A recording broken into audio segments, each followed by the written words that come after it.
இந்த தினத்தில் பிரம்ம சபையில் சனி பகவானால் கூறப்பட்ட இந்த நரசிம்ம ஸ்தோத்திரத்தை யார் ஒருவர் கேட்கிறார்களோ அல்லது சொல்கிறார்களோ அவர்கள் எப்பேற்பட்ட கெட்ட தசையில் இருந்தாலும் இந்த ஸ்தோத்திரத்தை கேட்பதன் மூலமாக அவையெல்லாம் நீங்கி அவர்களுக்கு நல்ல திசை ஆரம்பமாகிவிடும். கடன் கஷ்டம் என அனைத்தும் நீங்க பெறுவார்கள் என்பதாக சனி பகவான் கிருஷ்ண பகவானுக்கு கூறக்கூடிய வாக்கு. அற்புதமான சக்தி வாய்ந்த ஸ்தோத்திரம். பிரம்ம சபையில் சனிதேவர் இயற்றிய இந்த ஸ்தோத்திரத்தை நரசிம்ம பகவான் மனமு வந்து கேட்டு மனம் மகிழ்ந்து இந்த துதியை சொல்பவர், குறிப்பாக சனிக்கிழமையில் பிரதோஷத்தில் சனி பயிற்சியில் யார் இந்த நரசிம்ம ஸ்துதியை பக்தியுடன் பாராயணம் செய்கிறார்களோ கேட்கிறார்களோ அவர்களை ஒருபோதும் நான் தொந்தரவு செய்ய மாட்டேன். அவர்களது எல்லா தடைகளையும் துன்பங்களையும் நீக்குவேன். அவர்களது கெட்ட திசையும் நல்ல திசையாக மாறும் என்று சனி பகவான் நரசிம்மருக்கு வாக்கு கொடுத்துள்ளதாக இந்த ஸ்தோத்திர பலஸ்ருதியில் வருகிறது. இவ்வளவு சக்தி வாய்ந்த அற்புதமான ஸ்தோத்திரத்தை தான் நாம இந்த தினத்தில் பாராயணம் செய்ய போகிறோம். ஸ்தோத்திரத்தை பார்க்கலாம்.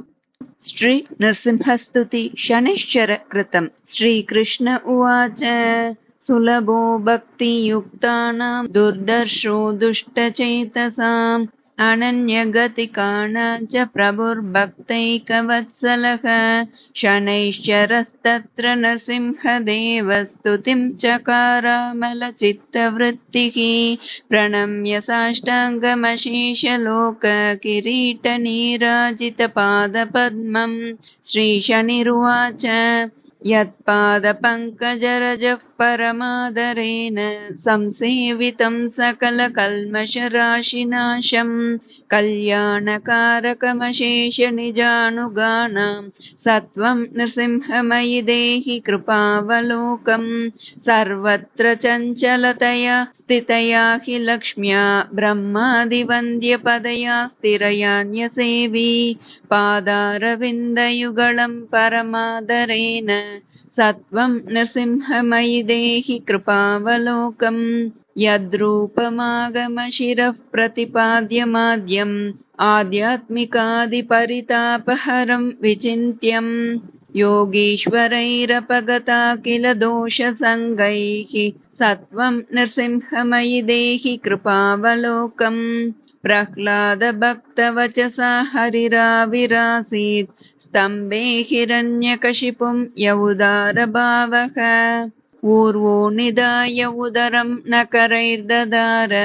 सत्वं नृसिंहमयि देहि कृपावलोकम् यो नैजभक्तमनलाम्बुदिभूधरोग्रशृङ्गप्रपातविशदन्तसरीसृपेभ्यः सर्वात्मकः परमकारुणिको ररक्ष सत्वं नृसिंहमयि देहि कृपावलोकम् यन्निर्विकारपररूपविचिन्तनेन योगीश्वरा विषयवीतसमस्तरागाः विश्रान्तिमापुरविनाशवतीं पराख्यां सत्वं नृसिंहमयि देहि कृपावलोकम् यद्रूपमुग्रमरिमर्दनभावशाली सञ्चिन्तनेन सकला भवभीतिहारी भूतज्वरग्रहसमुद्भवभीतिनाशं सत्वं नृसिंहमयि देहि कृपावलोकम् यस्योत्तमं यशवुमापतिमग्रजन्म शक्रादिदैवतसभासु समस्तगीतं श्रुत्वैकसर्वशमलप्रशमेकदक्षं सत्वं नृसिंहमयि देहि कृपावलोकम् श्रीकृष्ण उवाच इत्थं श्रुत्वा स्तुतिं देवः शनिना कल्पितां हरिः उवाच ब्रह्मवृन्दस्तं शनिं तं भक्तवत्सलः श्रीनरसिंह उवाच प्रसन्नोऽहं शने तुभ्यं वरं वरय शोभनं यं वाञ्छसि तमेव त्वं सर्वलोकहितावहं श्रीशनिरुवाच नृसिंह त्वं मयि कृपां कुरु देवदयानिधे मद्वासरस्तव प्रीतिकरस्य देवतापते मत्कृतं त्वत्परं स्तोत्रं शृण्वन्ति च पठन्ति च सर्वान् कामान् पूरयेताः तेषां त्वं लोकभावन श्रीनरसिंह उवाच तथैवास्तु शनेकं वै रक्षो भुवन संस्थितः भक्तकामान् पूरयिष्ये त्वं ममैकं वचः शृणु त्वत्कृतं मत्परं स्तोत्रं यः पठेत् शृणुयात् च यः 12 त्वद्भयं मास्तु तस्य वै शनिर्नरहरिं देवं ततेति प्रत्युवाचः ततः परमसन्तुष्टो जयेति मुनयो वदन् श्रीकृष्ण उवाच इदं शनैश्चरस्यात नरसिंहदेव संवादमेतत्स्तवनं च मानवः शृणोति यः श्रावयते च भक्त्या सर्वाण्यभीष्टानि च विन्दते ध्रुवम् इति श्रीभविष्योत्तरपुराणे श्रीशनैश्चरकृत श्रीनरसिंहस्तुतिः सम्पूर्णम् श्रीगुरुभ्यो नमः हरिः ओम् நாம் வெங்கடேச பெருமானை பிரார்த்தித்த ஸ்ரீ ஸ்ருங்கேரி ஜெகத்குரு ஸ்ரீ நரசிம்ம பாரதி சுவாமிகள் இயற்றிய ஸ்ரீ வெங்கடேஷ கராவலம்பம் சொல்லலாம். நீரில் மூழ்கும் ஒருவன் தனது கைகளை உயர்த்தி தன்னை காப்பாற்ற வேண்டி கேட்கும் பாணியே கராவலம்பம். இந்த நன்னாளில் நாமும் நமது கைகளை தூக்கி கராவலம்பம் சொல்லி அவனை வேண்ட நிச்சயம் நம்மை கரையேற்றுவார், நமது கஷ்டங்களை தீர்ப்பார், மனக்குறைகள் தீரும், நமது நியாயமான நேர்மையான வேண்டுதல்களை நிறைவேற்றுவார் வெங்கடேச பெருமான். நாம स्तोत्रத்தை பார்க்கலாம். ஸ்ரீ வெங்கடேஷ கராவலம்ப ஸ்தோத்திரம். श्रीशेषशैलसुनिकेतन दिव्यमूर्ते नारायणाच्युत हरे नलिनायताक्ष लीलाकटाक्ष परिरक्षित सर्वलोक श्रीवेङ्कटेश मम देहि करावलम्बम् श्रीशेषशैलसुनिकेतन दिव्यमूर्ते नारायणाच्युत हरे नलिनायताक्ष लीलाकटाक्ष परिरक्षित सर्वलोक श्रीवेङ्कटेश मम देहि करावलम्बम्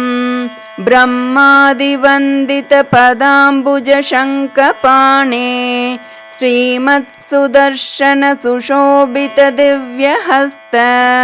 कारुण्यसागर शरण्य सुपुण्यमूर्ते श्रीवेङ्कटेश मम देहि करावलम्बम् वेदान्त वेद्य भवसागर कर्णधार श्रीपद्मनाभ कमलार्चित पादपद्म लोकैक पावन परात्पर पापहारिन् श्रीवेङ्कटेश मम देहि करावलम्बम् लक्ष्मीपते निगम लक्ष्य निजस्वरूप कामादिदोष परिहारक बोधदायिन् दैत्यादिमर्दन जनार्दन वासुदेव श्रीवेङ्कटेश मम देहि करावलम्बम्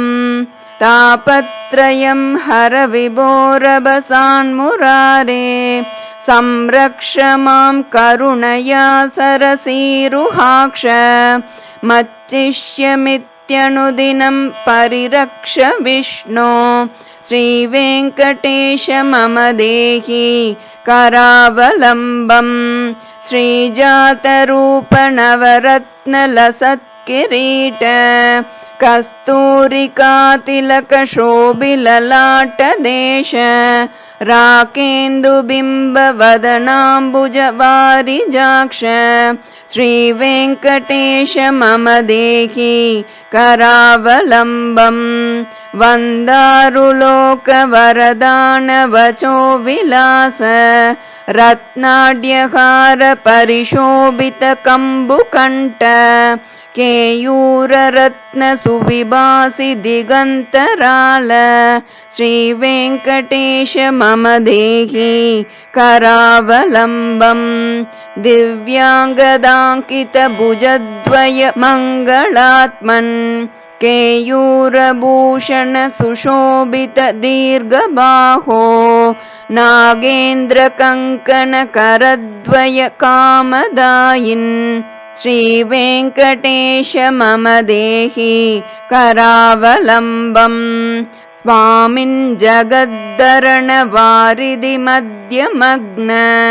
मामुद्धारय कृपया करुणापयोदे लक्ष्मींश देहि मम धर्म समृद्धि हेतुं श्रीवेङ्कटेश मम देहि करावलम्बम् दिव्याङ्गराग परिचर्चित कोमलाङ्ग पीताम्बरावृततनो तरुणार्कभास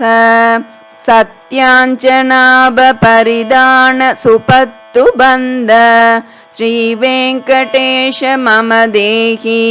करावलम्बम् रत्नाढ्यधाम सुनिबद्ध कटिप्रदेश माणिक्यदर्पण सुसन्निभजानुदेश जङ्गाद्वयेन परिमोहित सर्वलोक श्रीवेङ्कटेश मम देहि करावलम्बम् लोकैकपावन सरित्परिशोभिताङ्ग्रे त्वत्पाददर्शन दिने च ममागमीश हार्दं तमश्च सकलं लयमापभूमन् श्रीवेङ्कटेश मम देहि करावलम्बम् कामादिवैरिनिवहोच्युत मे प्रयातः दारिद्र्यमप्यपगतं सकलं दयाळो दीनं च मां समवलोक्य दयार्द्रदृष्ट्या श्रीवेङ्कटेश मम देहि करावलम्बम् श्रीवेङ्कटेश मम देहि करावलम्बम् श्रीवेङ्कटेश पदपङ्कज षट्पदेन श्रीमन्नृसिंहयतिना रचितं जगत्याम् एतत् पठन्ति मनुजाः पुरुषोत्तमस्य ते प्राप्नुवन्ति परमां पदवीं मुरारेः श्रीवेङ्कटेश पदपङ्कज षट्पदेन श्रीमन्नृसिंहयतिना रचितं जगत्याम् एतत् पठन्ति मनुजाः पुरुषोत्तमस्य ते प्राप्नुवन्ति परमां पदवीं मुरारेः इति श्री शृङ्गेरी जगद्गुरुणा श्रीनरसिंहभारती स्वामिना रचितं श्रीवेङ्कटेश करावलम्बस्तोत्रं सम्पूर्णम्।